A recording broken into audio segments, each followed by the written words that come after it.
왕이신 나의 하나님, 내가 주를 높이고 영원히 주의 이름을 송축하리이다. 왕이신 나의 예수님, 왕이신 나의 예수님, 내가 주를 높이고 영원히 주의 이름을 송축하리이다.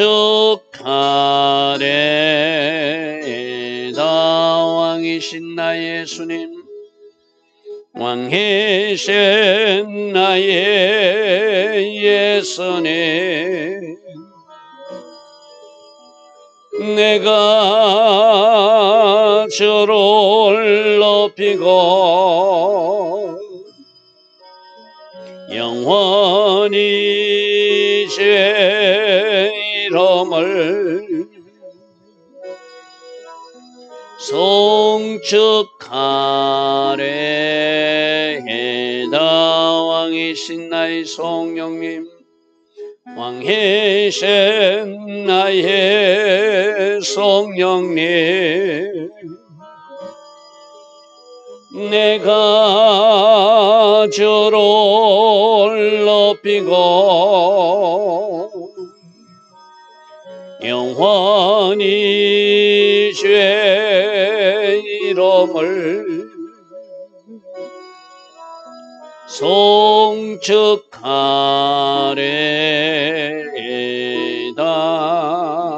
아멘. 좋으신 아버지 하나님, 복된 주일 새벽, 오늘도 여전히 새벽 은혜 주셔서 하나님 앞에 먼저 예배하게 하시니 감사합니다. 오늘은 주일 낮 예배와 주일 저녁 예배까지 예배가 예정되어 있습니다. 온 마음과 온 정성으로 예배하는 주의 자녀들 다 될 수 있도록 성령으로 간섭하여 주시고 성령으로 인도하여 주셔서 하나님을 기쁘시게 하는 참 예배자들 다 되게 하옵소서. 그래서 하나님을 잘 예배했기에 하늘 문을 열고 부어주시는 그 놀라운 기름 부음과 그 예배 현장에 직접 찾아오셔서 우리 예배를 받으시는 그 영광과 임재를 누리고 체험하는 하루 되게 하옵소서. 예수와 하마시아 이름으로 감사하며 기도드리옵나이다. 아멘. 복된 주일 새벽입니다. 자, 오늘도 새벽이나 예배하는 여러분들 축복합니다. 오늘은 열왕기상 10장 14절부터 말씀 보겠습니다. 솔로몬이 하나님 은혜로 여호와로 말미암아 나라가 부유해지고 나라가 강한 나라가 된 것, 그럴수록 더 말씀으로 돌아가고 그럴수록 더 하나님과 바짝 붙어서 다바크의 인생을 살아야 되는데, 오늘 본문을 보면은 그가 좀 세상에 치우쳐서 세상 사람 사는 방식으로 너무 사치스럽게 산다든지 하나님이 하지 말라고 하는 것을 하는 모습들을 보게 됩니다. 그래서 오늘과 내일 말씀을 보면은 솔로몬이 이렇게 하나님이 점점 하나님에게서 멀어지는구나. 신명기 17장에 분명히 하나님이 말씀하셨거든요. 은금을 많이 쌓지 마라. 병마를 많이 두지 마라. 여자도 많이 두면 안 된다. 근데 오늘 말씀과 내일 말씀 보면은 그 세 가지를 다 어기면서 세속적 방식으로 자기 부를 가시하고 세상적 방식으로 너무 호화롭게 사치스럽게 사는 그 솔로몬 왕의 모습을 우리가 보게 됩니다. 자, 14절 보니까 솔로몬의 세금의 무게가 금 666달란트더라. 사람들은 우연의 일치일 것이다 라고도 말하지만 여기 숫자 666이 등장하는 것이 좀 의외스럽죠. 그죠? 지금 솔로몬이 지금 뭔가 잘못된 방향으로 가고 있는 것을 이 숫자 값으로도 우리에게 뭔가 보여주고 있는 것이죠. 솔로몬이 세금이라서 세금 징수가 금이 666달란트가 되는 한 달란트 같으면 1,500명의 노예를 살 수 있답니다. 그렇다면 666달란트라는 것은 99만 9천 명의 노예를 살 수 있는 엄청난 돈이거든요. 그걸 누구로부터 받았다는 거예요? 이스라엘 백성들로부터 세금을 징수했다는 거예요. 물론 그 이스라엘 백성들은 나라 일을 위해서 세금을 내야 될 의무는 있지만 너무 가중한 세금이, 너무 많은 세금이 국가 사업을 위해서나 뭐 여러 가지 일을 위해서 너무 많은 것을 하다가 보니까 백성들은 좀 더 피곤해지는 부담감을 갖게 되는 그런 상황이 되었다는 것이죠.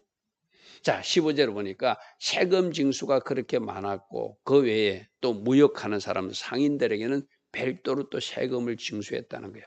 상인들과 무역하는 객상과 아라비아 모든 왕들과 나라의 고관들에게서 그렇게 또 그 외에 세금을 징수해서 국가적으로는 부유하고 강한 나라가 되고 또 많은 세금을 거두어서 그걸로 많은 사업을 할 수 있는 모르지만 그 반대편을 생각하면 백성들은 좀 피곤해지는 그런 상황이라는 것이죠. 그렇죠? 자, 16절입니다. 솔로몬 왕이 쳐서 너린 금으로 금방패 200개를 만들고 매 방패에는 등금이 600세겔이며 또 쳐서 너린 금으로 작은 방패 300개, 그래서 큰 방패 200개, 작은 방패 300개를 만들어서 매 방패 금을 많이 들여서 이것들을 레바논 나무궁에 두었다는 것은, 자, 다음 그림 하나 볼까요? 우리가 예전에 솔로몬 성전 그림 볼 때 저 그림을 본 적이 있죠. 그 솔로몬 왕궁이 있고 바로 딸을 위한 집이 있었고 그 주랑과 솔로몬 왕궁 사이에 레바논 나무궁이라는 그 건물이 하나 있잖아요. 그죠? 저 건물을 장식하는 용도로 금방패가 전쟁터에 가지고 나오는 금방패가 아니라 저 레바논 나무궁에 장식하는 용도로 큰 방패 200개와 작은 방패 300개를 만들어서 장식용으로 할 정도로 점점 자기를 가시하고 점점 화롭고 사치로운 모습으로 솔로몬 왕이 사는 모습을 보여준다는 거예요. 저게 필요해서 전쟁터에 나가는 거라면 굳이 금으로 안 만들어도 되잖아요. 그죠? 근데 저 레바논 나무궁 저 건물의 장식용으로 금방패 200개와 300개를 만들어서 그렇게 금을 고두어서 세금으로 많이 징수해서 쉽게 말해서 그래서 금을 사가지고 그런 데 치장했다는 거예요.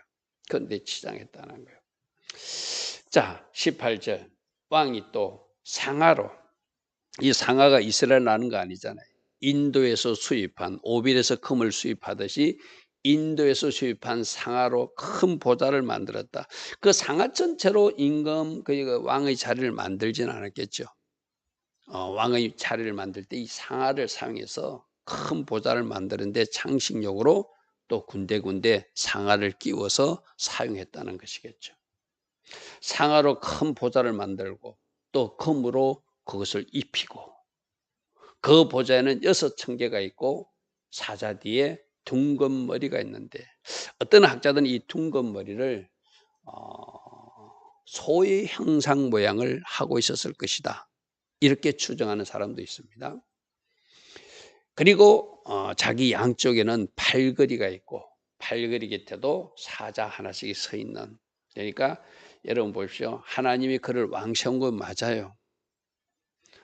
저렇게 왕의 자리를 상하로 컴으로 막 여러 가지 사자 형상으로 호사스럽게 막 자기 군이나 자기 왕권을 자랑하듯 가시하듯 만들지 않아도 하나님 주신 지혜로 잘 백성들을 통치해서 모든 사람들이 솔로몬을 두려워했던 것이 하나님으로 말미암아 그가 이미 왕권을 가졌고 솔로몬을 두려워하는 마음을 잘 섬겼다고 우리는 앞에서 말씀 살펴본 적이 있어서 그죠? 저렇게 굳이 자기의 왕의 자리를 호사스럽게 사치스럽게 꾸며가지고 내가 왕이다, 그 모습을 보여주는 솔로몬이 되었다는 거예요.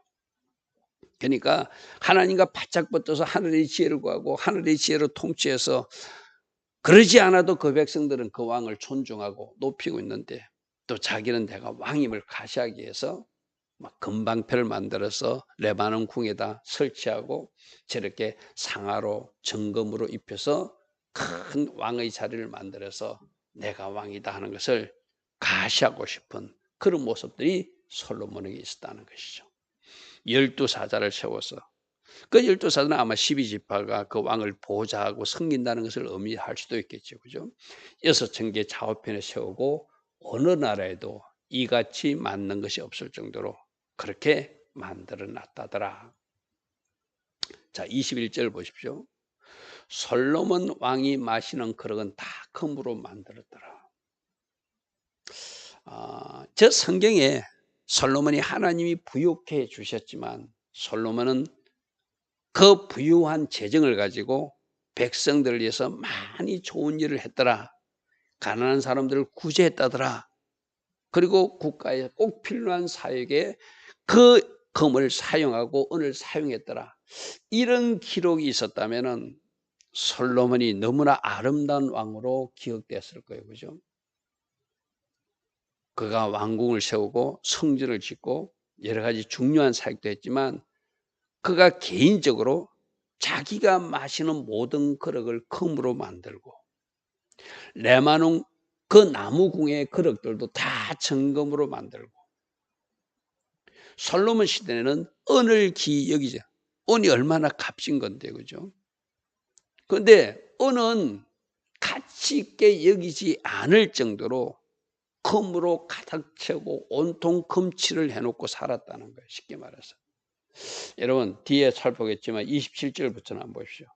왕이 예루살렘에서 은을 돌같이 흔하게 하고, 그러니까 은은 굴러다니는 돌처럼 여기고 이 말이죠. 백향목을 평지 뽕나무같이 많게 해서 그 정도로 부유하고 사치스럽고 화스러운 모습으로 왕이 살한 것을 성경은 기록하고 있는데, 그렇게 좋은 분, 하나님 주신 부가 저 정도로 부유했구나, 잘 살았구나. 그럼 저 재정을 가지고 가난한 사람들을 구제하고 또 국가적으로 꼭 필요한 사역을 하고 사업을 하고 이런 기록들이 더 많이 남았으면 후대 사람들이 이 솔로몬이 하나님의 부여를, 하나님의 재정을, 오늘 우리도 마찬가지잖아요.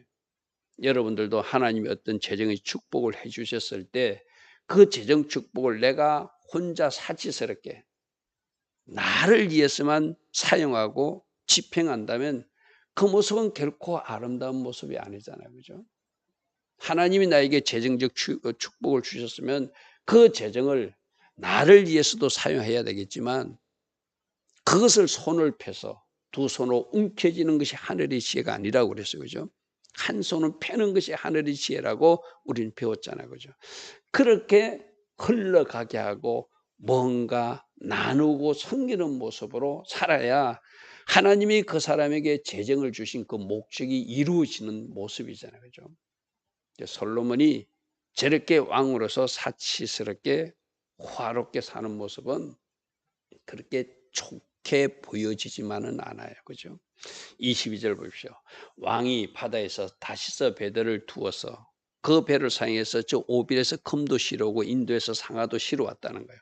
그 다시서 배로 3년에 한 번씩 금도 실어오고 은도 실어오고 상아도 실어오고 심지어 원숭이, 공작들도 실어와서 그 왕궁에 필요한 것을 채우고 자기 어떤 기물에 장식하고 이렇게 살았다는 것이죠. 자, 23절 말씀 좀 한번 주목해 보십시오. 솔로몬 왕의 재산과 지혜가 세상 그 어느 왕보다 큰지라. 성경 기록자가 왜 재산을 앞세웠다고 여러분 생각하십니까? 솔로몬의 지혜와 재산이 세상의 어느 왕보다 큰지라 하면은 조금은 이해가 돼요. 하나님 주신 지혜를 가지고 사니까 저 재산은, 부여는 하나님이 붙여주신 선물이다. 그것이 하나님이 하시는 일하는 방식이잖아요. 그죠? 근데 어느 순간부터 지혜를 추구하기보다 하늘의 지혜를 추구하기보다 세상적 지혜가, 세속적인 추구가 솔로몬에게 채워지기 시작해서 지혜보다 재산을 앞세우는 모습이, 지혜보다 재산을 앞세우는 모습이 저 모습으로 나타났다는 거예요. 여러분 오늘 23절의 말씀을 잘 주목해 보십시오. 나는 과연 하늘의 지혜를 먼저 구하는 사람인가? 세상적 부여와 저 재산, 물질을 먼저 추구하는 사람인가?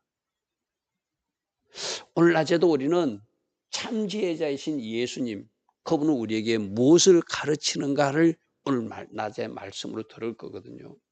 지금 솔로몬 왕은 지혜보다 재산에 치중해서 가고 있는 모습을 저 23절 말씀을 통해서 우리는 보게 되는 거거든요. 여러분, 우리들 교회 왼쪽 편에 어떤 말씀이 있죠? 여호와와 그 능력을 구할지어다, 이런 말씀이 있어, 그죠?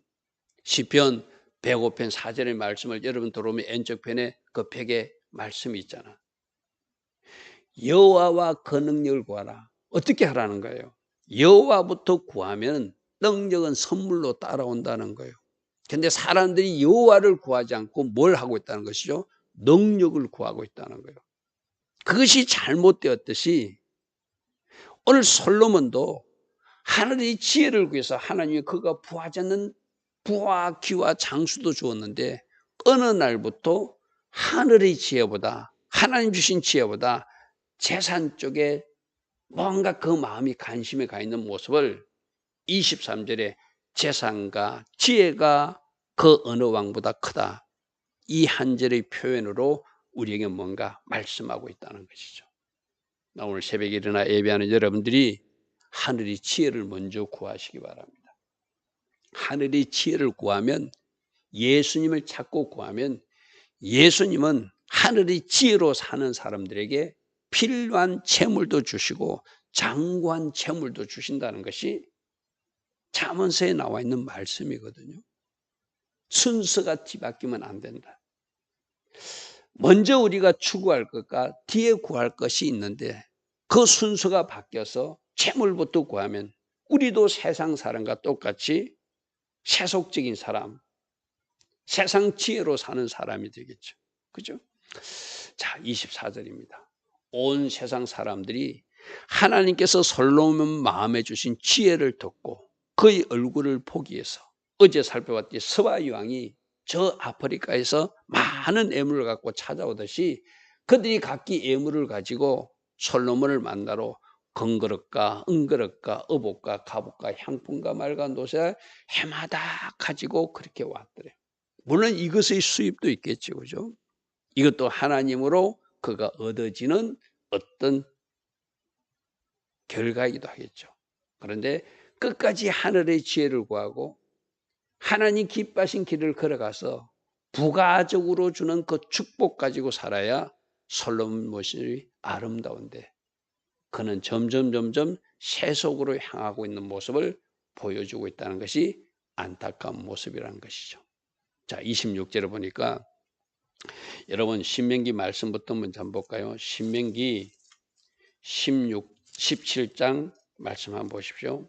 신명기 17장 말씀에 보면은 세 가지를 하지 말라는 것. 자, 17장 16절 보십시오. 구약성의 288면에 왕은 병마를 많이 두지 마라. 그 병마를 얻으려고 애굽으로 내려가지 마라. 분명히 신명기에 말씀이 그렇게 돼 있어요. 그죠? 두 번째는 17절에 그에게 아내를 많이 두어 그의 마음이 미혹되지 하지 마라. 병마 구하러 애굽에 가면 안 되고 아내를 많이 두어서 그 마음이 미혹되지 않게 하라. 세 번째는 자기를 위하여 은금을 많이 쌓지 마라. 지금 솔로몬의 모습에 자기를 위해서 은금을 많이 쌓는 모습이 나타났고, 그러니까 신명기 17장 17절 말씀이 지금 어긋나는 모습이 나타났고, 그에게 아내를 많이 두어 그의 마음이 미혹되는 거, 우리가 내일 새벽에 살펴볼 신명기 11장 말씀이 바로 그런 말씀이거든요. 자, 오늘 26절 말씀은 솔로몬이 병거와 마병을 모으며, 이거 어디 사왔을까요? 애굽에서 사와야 되겠죠. 그 이스라엘 지역은 산악지대가 많아서 저 병거와 마병이 그렇게 많이 필요하지 않아요. 다윗도 신명기 그 말씀을 지키기 위해서 전쟁에서 승리했을 때 그 뒤 힘줄을 끊고 소수의 말만 가졌던 그 아버지 다윗이었잖아요. 근데 솔로몬이 병거와 마병을 모으기 시작했고, 병거가 1,400대요, 마병이 12,000명이라.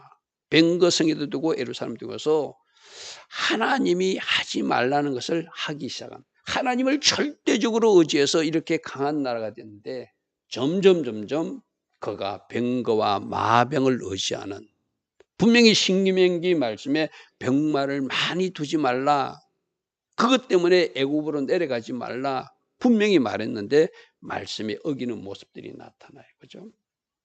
자, 27절 왕이 예루살렘에서 은을 돌같이 흔하게 하고, 물론 하나님이 이렇게 부욕해 준 것은 감사해요. 그러면 그 재정을 하나님 기뻐하신 곳에 바르게 사용해서 개인적 사치나 영화에 사용하는 것이 아니라, 자기 가시용으로 사용하는 것이 아니라 국민들을 위해서, 그 백성들을 위해서 더 많이 아름답게 사용했으면 얼마나 좋았을까. 그죠? 백향목을 평재의 뽕나무같이 많이 가진 왕으로서 살았다는 거예요.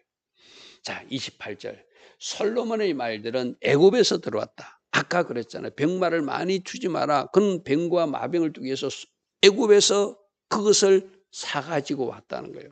왕의 상인들이 값주고 샀더라. 그러니까 신명기 17장 16절의 말씀을 입에하는 모습이죠. 그런데 애굽에서 들어온 병거는 한 대 은 600세겔이요, 말은 한 필에 150세겔을 주고 사왔는데, 그 다음 말씀 보십시오. 29절에 이와 같이 햇사람의 모든 왕과 아람 왕들에게도 그것들을 되팔기도 했다. 자, 여기서 저는 마지막 말씀에 좀 주목할 말씀이 있거든요. 솔로몬이 돈을 쫓아가면 이렇게 애굽에서 사온 말을 아람 왕이나 다른 그 주변 왕들에게 팔 수는 있어요. 그런데 저 아람 왕이나 주변 왕들이 이스라엘을 괴롭히는 적국이 될 가능성이 있는 나라들이거든요. 그들에게 무기를 판 거와 같대요. 오늘날로 적용해 볼게요. 우리 대한민국은 이스라엘과 형제 나라로서 함께 그 길을 걸어가야 될 그런 하나님이 택한 나라이기도 하거든요. 그런데 만일 대한민국이 친이스라엘 나라가 아닌 아랍 국가에, 이스라엘을 공격할 수 있는 나라에 대한민국에서 만든 무기를 판다면, 무엇 때문에? 경제적 이유 때문에. 우리 하나님이 기뻐하지 않겠죠. 그죠? 저 29절 마지막 말씀이 그런 말씀이에요.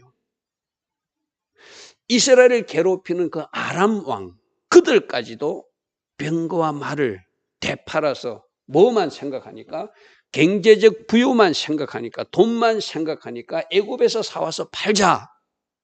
그런데 그 무기들이 자기들 이스라엘을 공격할 수 있는 무기가 될 가능성이 있음에도 물질만 추구하면, 우리나라도 그럴 수 있거든요. 돈만 추구하면 저 아랍의 달러를 보고 반 이스라엘 정책을 펼 수 있는 것이 대한민국 정부이기도 하거든요. 그렇게 하면은 하나님이 눈동자를 건드리는 엄청난 일을 저지르기 때문에 그래서는 절대로 안 되거든요. 그럼 뭘 쫓아가면 안 된다? 돈을 쫓아가면 안 된다. 할렐루야 아멘. 하늘의 지혜로 살아야 된다. 하나님이 기뻐하신 일을 해야지 돈 쫓아가다 보면은 세상 지혜로 살게 되고 그것 때문에 하나님이 진노도 살 수 있게 됐다는 것을 이 마지막 29절 말씀에서 또 우리는 교훈을 삼아야 돼요. 자, 오늘 솔로몬의 모습은 그가 너무 세속적으로 흘러가요. 개인적 사치와 영화에 치중해요. 그래서 하지 말라는 병거와 마병을 많이 두고 그것을 자기에서 애굽으로 내려가고 그것을 사와서 돈 때문에 자신들이 적국이 될 수 있는 나라의 그 말들을 팔기까지 해요. 언금을 많이 쌓지 마라. 병마를 많이 두지 마라. 그 말씀에 입에 드는 그런 모습들이 오늘 나타나요. 내일 새벽에도 우리가 살펴볼 말씀은 그가 많은 여인들을 두어서 이제 그 여인들 때문에 우상 숭배까지 하는 솔로몬 모습을 보게 되거든요. 오늘 말씀을 통해서도 우리 각자에게 주신 하나님 말씀이 있다면 나는 솔로몬처럼 내가 혹시 하늘의 지혜보다 저 물질을 먼저 추구하고 있거나 세상적인 것을 먼저 추구하고 있다면 내가 바로 솔로몬처럼 살고 있구나. 주님, 제가 그 길을 가지 않도록 성령으로 간섭해 주시고 하늘의 지혜로 살게 하시고 하나님 기뻐하신 길로 갈 수 있는 저 또 우리 대한민국 이 나라도 되게 하옵소서. 그런 기도할 수 있는 우리 모두 되기를 바랍니다. 좋으신 아버지 하나님 감사합니다. 늘 하나님의 뜻이 무엇이며 하나님의 계획이 무엇이고 하나님께서 검하신 것은 무엇이며 하나님께서 허락하신 것은 무엇인지 잘 살피며 살아가는 우리 모두 되게 하옵소서. 예수와 하마시아 이름으로 감사하며 기도드리옵나이다. 아멘. 지금은 우리 주 예수 그리스도의 크신 은혜와 하나님 아버지의 영원하신 사랑과 성령 하나님 오늘도 우리 안에서 내주하시며 성령으로 조명하여 주시고 때마다 일마다 지혜 주시고 성령 충만의 복으로 함께 하시는 그 은혜가 복된 주일 새벽 오늘도 일어나 예배하는 주의 자녀들 머리머리 위에 이 땅에 껴있는 모든 성도님들 위에 지금부터 영원토록 영원히 함께하여 주시기를 간절히 축원하옵나이다. 아멘.